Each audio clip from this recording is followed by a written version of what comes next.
बिस्मिल्लाहिर्रहमानिर्रहीम, अस्सलाम वालेकुम। मैं शाहिद सकलैन हूँ। आप मुझे मेरे यूट्यूब चैनल फेसबुक पेज पे देख रहे हैं। आज 9 फरवरी है, पीर का दिन है। पुलिस को एक तालाब से, जो कि अमूमन आपको पता है घर बनते हैं या सोसाइटीज़ बनती हैं तो ऐसे कुछ तालाब बना दिए जाते हैं जो मुख्तलिफ़ मकासद के लिए इस्तेमाल होते हैं। वहाँ से वो जो है पुलिस को इत्तला मिलती है कि इंसानी अज़ा उस तालाब में जो है वो तैर रहे हैं। पुलिस वहाँ पे पहुँचती है। पुलिस जब वहाँ पे पहुँचती है तो इन इंसानी अज़ा में सिर्फ़ कंधों से लेकर हाथों तक बाजू होते हैं और पाँव से लेकर जो है वो घुटनों तक टांगें होती हैं और जिस्म नहीं होता।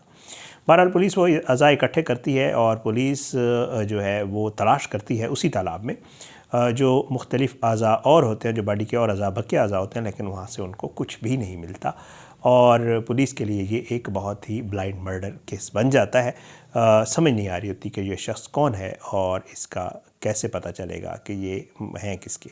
पुलिस इन जो अज्जा मिलते हैं बॉडी के, उनका DNA करवाने के लिए जो है वो भेज देती है ताकि पता चल सके ये किसके हैं। बहरहाल और पता ये चलता है कि जी ये सब कुछ तेज़ धार आले से किया गया है और तेज़ धार आले से काटी गई हैं। उसके बाद पुलिस जो है वो बाकी बॉडी के हवाले से दूसरे जो इलाके के थाने होते हैं, दूसरी जगहों के होते हैं, उनको भी कहती है कि जी हमें इस तरह मिले हैं। अगर आपको बॉडी के कुछ और पार्ट्स मिले तो आपने हमें इन्फॉर्म करता है, लेकिन पुलिस को कुछ दिन कोई सुराग नहीं मिलता। लेकिन कोई तकरीबन 10 दिन के बाद जो है पुलिस को एक दूसरे तालाब से जो इस शख्स के जो है सर और आज़ा होते हैं वो भी मिल जाते हैं और लेकिन क्योंकि वो ज़्यादा देर पानी में रह चुके होते हैं तो इस वजह से वो नाकाबिल शनाख्त होते हैं। तो पुलिस जो है इसके लिए जो है वो मज़ीद उस टेस्ट का इंतज़ार करती है जिसके लिए वो चीज़ें भिजवाते हैं। बहरहाल जी पुलिस ये कहती है कि जो है ये मामला हमारे लिए बहुत ही खौफनाक बन गया और हमने बाकी जो पुलिस को मुतला गया और सूबे के तमाम पुलिस स्टेशन से पूछा गया।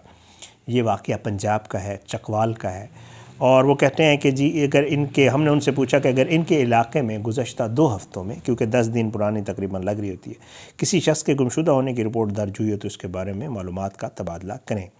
लेकिन वो कहते हैं कि हमें तमाम थाने ये बताते हैं कि कुछ बच्चों की गुमशुदगी की तो रिपोर्ट्स ज़रूर आई हैं, लेकिन किसी बड़े जो एडल्ट है उसकी या बालिग शख्स की गुमशुदगी की कोई रिपोर्ट नहीं है और ना ही किसी पुलिस स्टेशन में ऐसा कुछ दर्ज हुआ है। बहरहाल इंस्पेक्टर जो उस वक्त के थे, अहमद नवाज़, वो ये बताते हैं कि हमने जो है इन आज़ा से नमूने लिए और फिर उसके बाद एक मकामी कब्रिस्तान में इसको दफना दिया। ज़ाहिर उसको रख तो नहीं सकते थे।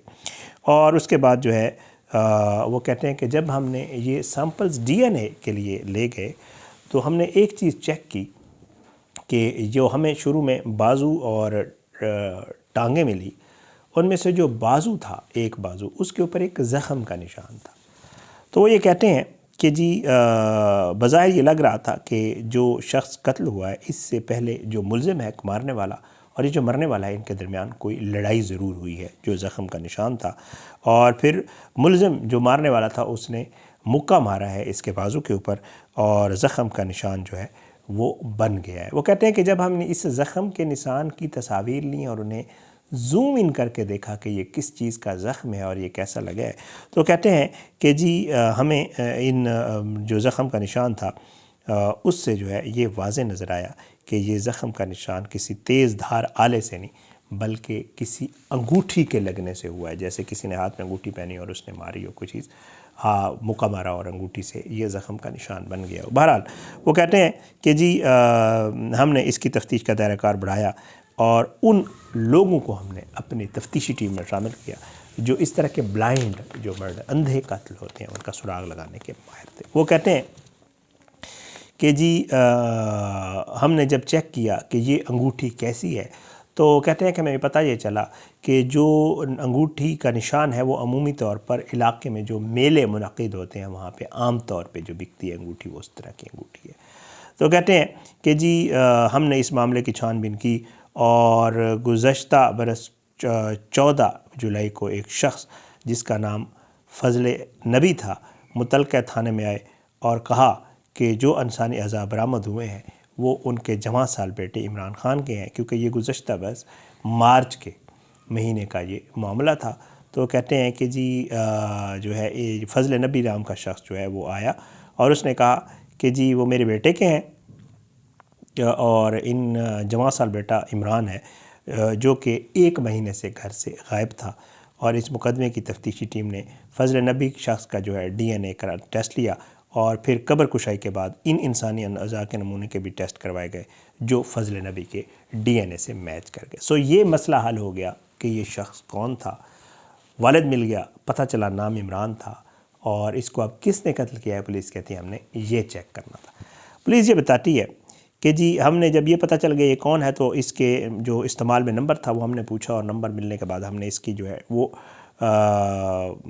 जो है इसकी CDR निकलवाई इसके नंबर की और उसके जब डेटा निकलवाया गया तो इसके डेटा को देखते हुए फ़ैसला किया गया कि पहले मरहले में उन लोगों से पूछ कुछ की जाएगी जिनके साथ मकतूल ने 10 या इससे ज़्यादा बार रब्ता किया।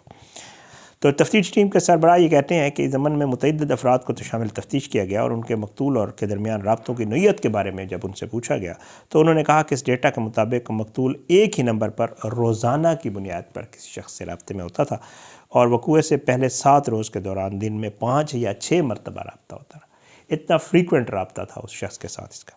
उन्होंने कहा जब इस मोबाइल नंबर की तफसीलात हासिल की जिस पर मकतूल की बुनियाद पर रोज़ाना की बुनियाद पर जो रब्ता था तो ये नंबर चकवाल के एक रिहायशी मोहम्मद इसहाक का था जो पुलिस के बकौल इलाके में कब्ज़ा माफिया के तौर पे जाना जाता था।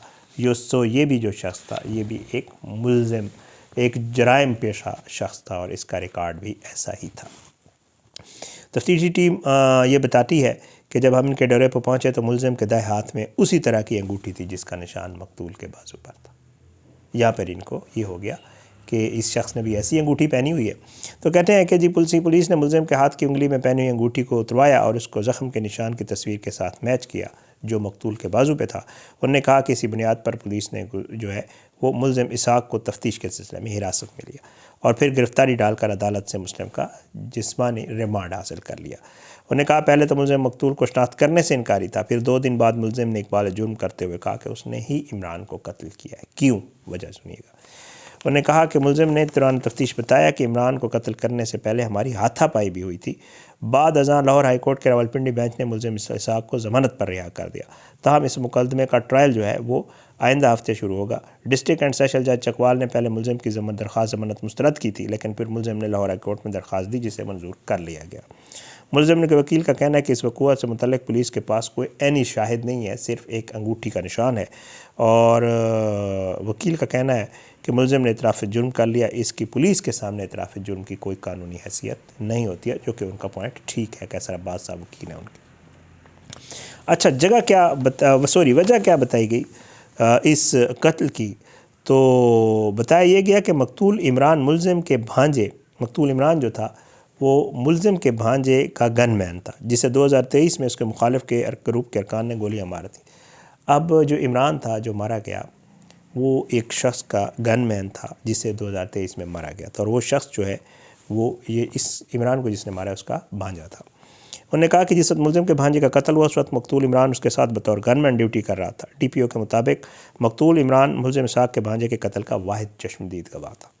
उन्होंने कहा कि कत्ल के इस मुकदमे की अदालती कार्रवाई के दौरान इमरान ने बतौर ऐनी शाहिद गवाही दी थी, वो जो पिछला कत्ल इसके भांजे का हुआ था, और अदालती रिकॉर्ड के मुताबिक इमरान ने अपने बयान में इन मुल्ज़मान को शनाख्त नहीं किया जो मुबैना तौर पर मुल्ज़िम इसहाक के भांजे के कत्ल में मुलव्विस थे। मतलब ये इसने कहा कि मैं शाहिद था लेकिन जो फिर मुल्ज़मान पकड़वाए गए इसने कहा नहीं मैं इन्हें शनाख्त नहीं कर सकता। इन्होंने कहा कि इस बयान और दीगर सबूतों को सामने रखते हुए अदालत ने उन मुल्ज़मान को बरी कर दिया था जिसका मुल्ज़िम इसहाक को रंज था कि मेरे भांजे के जो मुल्ज़मान पकड़वाए गए थे उनको इसने शनाख्त करने से इनकार किया, इसलिए इसको भी इसका रंज था। और इसने फिर बाकायदा मनसूबाबंदी की और पहले एक कमर्शियल गाड़ी के ड्राइवर को फ़ोन करके कहा कि वो अगले दिन उनके डेरे पर पहुंच जाए क्योंकि उसने मवेशी मंडी जाना और वहाँ से डेरे के लिए कोई जानवर ख़रीदने।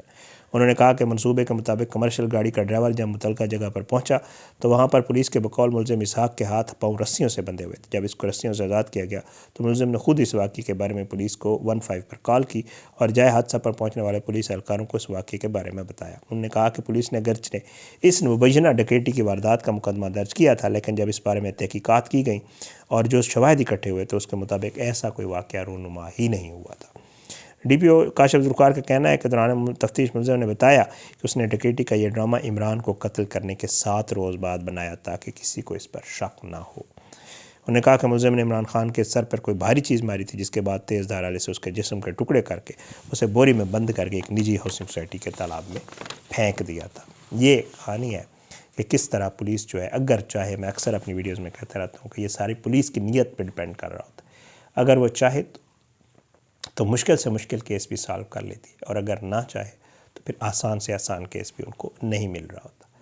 ये सब कुछ था। BBC ने इसके ऊपर बड़ा अच्छा एक वो लिखा हुआ है, आपके साथ शेयर किया। अपनी दुआओं में याद रखिएगा। इंशाअल्लाह अगली वीडियो में मुलाकात ज़रूर होगी, लेकिन बशर्ते ज़िंदगी। पाकिस्तान जिंदाबाद।